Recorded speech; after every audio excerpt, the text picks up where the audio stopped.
Hi hello అండి. మనకి YouTube నుంచి ఒక కామెంట్ వచ్చింది. ఆ కామెంట్ ఏందంటే అది ఒక కుటుంబ సమస్య అండి. కొత్తగా ఆహ్, కొ ఆ కుటుంబానికి కొత్తగా ఒక కోడల్ని తెచ్చుకున్నారండి పెళ్లి చేసుకొనేసి. ఆ కోడలికి ఆమెకు కొంచెం సాఫీగానే జరిగిపోయింది. ఆ కొడుక్కి, ఆ అత్తకి పడేది కాదనమాట. కొడుక్కి కొద్ది రోజులు పడేది కాదు. అదేంటంటే ఆమె చేష్టలు కొడుక్కి నచ్చేవి కావు. ఆమె పద్ధతులు కొడుక్కి అసలు పడేవి కావు. అలాగే గడుస్తానే పోయిందటనే వేళ్ళు గడుస్తా వచ్చే గునికి అత్త ఒకసారి అడిగిందనమాట. అంటే కొడుక్కి, అమ్మకు పెద్ద విభేదాలయినప్పుడు అత్తొచ్చి కోడలిని అడిగిందనమాట. "ఒమే నీ మొగుడు నన్ను ఇట్ట మాటాడుతున్నాడు. మనిద్దరం ఒకటే. నీ మొగుడిని ఏదో ఒకటి చేద్దాము" అనని అత్తొచ్చి కోడలిని అడిగితే, "నువ్వేం చేస్తావు నా మొగుడిని? నువ్వేమన్నా చేసినావంటే మర్యాదుండదు. నా మొగుడంటే నాకిష్టము. అతన్ని ఇచ్చి పెళ్లి చేసి నువ్వు మళ్ళీ ఏదో ఒక ప్రయోగం చేస్తానంటే గనక అది బాగుండదు. నువ్వు చూడు ఏదైనా చేసినావంటే మర్యాదుండదు. నేను యాడికి కావాలంటే ఆడికి చేస్తానని చెప్పి ఆ కోడలనిందంట. అంటే గనక నువ్వు నీ మొగుడిని ఎనకేసుకొని వస్తున్నావే, చూడు నిన్ను గాని ఏ గతి పట్టిస్తానో నిన్ను నీ మొగుడిని అని చెప్పి అప్పటి నుంచి ఆమె పగ పట్టిందనమాట. పగ పడితే అప్పుడేం జరిగిందంటే ఇంకా లేనిపోనేటి కోడలి మీద కొడుకు చెప్పడం, కొడుకు మీద కోడలికి చెప్పడం, ఇద్దరికి ఎక్కువ రచ్చలు పెట్టేసేది.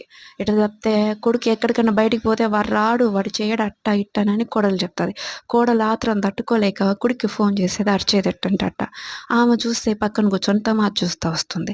అట్టే కొన్నేళ్ళు గడిచిపోయినాయి. ఇద్దరికి మనశ్శాంతి లేకుండా చేసింది. దానికి తోడుగా వీళ్ళిద్దరికి మందులేస్తా వస్తుందనమాట. ఒకరికి పోయేగునికి ఒకరికి, ఒకరికి పోయేగునికి ఒకరికి. ఎప్పుడు రచ్చలే, ఎప్పుడు రావిలే. అట్టే కొన్ని ఏళ్ళు గడిచిపోయిన తర్వాత మళ్ళీ బాగుంటూ ఎట్టోకొట్ట ఆ పిల్ల తెలుసుకునిందనమాట. ఓహో! మాకిట్లా మందులేస్తుంది మేము అని. ఆ పిల్ల తీపిచ్చుకుంటా వస్తుంది. అది అందరికీ చెప్పింది. ఆ పిల్ల మందులు తెప్పించుకుంటే వాళ్ళ భర్తకు గాని మందులు తెప్పించుకుంటా వస్తే అత్తను పట్టుకొని ఎళ్ళదీసింది.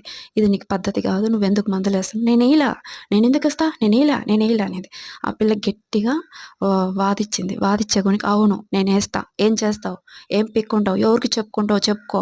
ఈ మందులుండాయన్నీ ఎవరు నమ్మరు. ఎందుకంటే నువ్వు చూస్తావు ఎట్టా ప్రూఫ్‌లు నిరూపించు. ఎవరు నమ్మే పరిస్థితిలో లేరనని" ఆ అత్త కోడలితో అనింది. ఆ రికార్డ్ తీసిపోయి కొడుక్కి పెట్టింది. కొడుక్కి పెడితే కొడుకేమన్నాడు? సిల్లిగా తీసుకున్నాడు.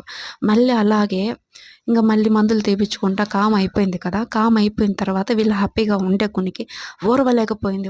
పట్టలేక మంచితనంగానే ఫోన్ చేసి అట్టనైనా, ఇట్టనైనా అని కొడుకు పక్క నుంచి నరుక్కుంటూ వచ్చిందనమాట. కొడుకు నైట్ చేసుకునేది, కోడలిని హింసించేది. ఈ కొడుకు ఏం చేస్తున్నాడు? నా అమ్మ ఇంత బాగుంది ఇట్టనని ఈ కొడుకు పొంగిపోయేది, కోడలిని హింసించేది. నా కుటుంబం, నా బంధువులు, నా ఇది అని. ఆ కొడుకు మీద ఎన్ని ప్రయోగాలు చేసేదో ఆ కొడుక్కి తెలీదు. తెలిసినా కూడా ఆ కొడుకు అలాగే బిహేవ్ చేస్తున్నాడు. అప్పుడు ఏం చేయాలి? మీరే చెప్పండి.